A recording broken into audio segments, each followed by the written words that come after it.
जय जिनेन्द्र। परम पूज्य प्रभु महावीर स्वामी जी के चरणों में वंदन। बड़ी साधु वंदना के विवेचन की श्रृंखला में आज गाथा 62 के विषय में जानने का प्रयास करते हैं।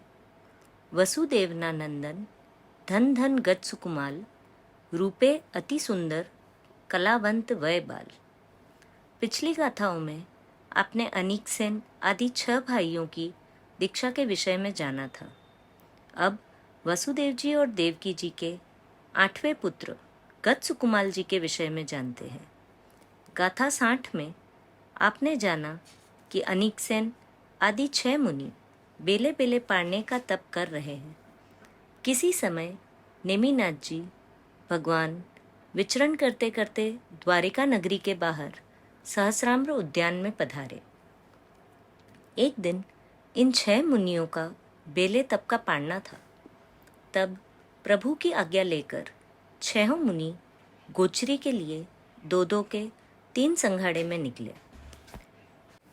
3 में से एक संघाड़ा घूमते घूमते देवकी महारानी के महल में पहुंचा। देवकी जी मुनियों को देखकर अत्यंत प्रसन्न हुई और अत्यंत आदरपूर्वक उन्हें वासुदेव श्री कृष्ण जी के नाश्ते के लिए बने हुए सिंह केसरी मोदक वोहराए और फिर उन्हें बाहर तक पहुंचाने भी आई। थोड़ी देर बाद दूसरे संघाड़े के 2 मुनि भी भिक्षा के लिए ऊंचे नीचे और मध्यम कुलों में घूमते हुए देवकी जी के महल में पहुंच गए। देवकी जी ने उन्हें भी भावपूर्ण मोदक वोहराए। उनके जाने के कुछ देर बाद संयोगवश तीसरा संघाड़ा भी उनके महल में आ गया। देवकी जी ने अहोभाव से उन्हें भी मोदक वोहराए, लेकिन इस बार उनके मन में एक शंका हुई। इसका कारण यह था कि अनीक सेन आदि 6 ही भाई रूप, लावण्य, आकार, शरीर आदि हर तरीके से एक सरीखे थे।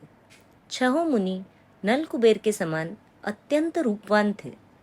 संशय उत्पन्न होने पर बड़ी विनम्रता से हाथ जोड़कर उन्होंने दोनों मुनियों से पूछा, हे मुनिवर, मन में एक शंका उत्पन्न हुई है, कृपया निवारण करें।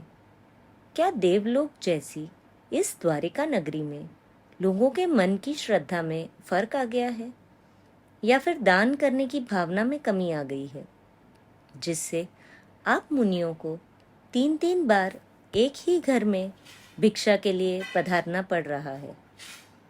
मुनियों को देवकी जी की बात से पूरी बात समझ आ गई। फिर उन्होंने उत्तर देते हुए देवकी जी को पूरी बात बताई कि पहले आने वाले और बाद में आने वाले मुनि सभी अलग अलग हैं। उन्होंने देवकी जी की शंका का समाधान करते हुए बताया कि हम 6 भाई हैं जो रूप लावण्य आदि में एक समान हैं और हम नागगाथापति और सुलसा जी के पुत्र हैं। शंका का समाधान करके मुनि चले गए। इसके आगे की कहानी अगली गाथा में जानेंगे। जिन आज्ञा विरुद्ध कुछ कहने में आया हो तो हाथ जोड़कर मिच्छामि दुक्कडम। धन्यवाद।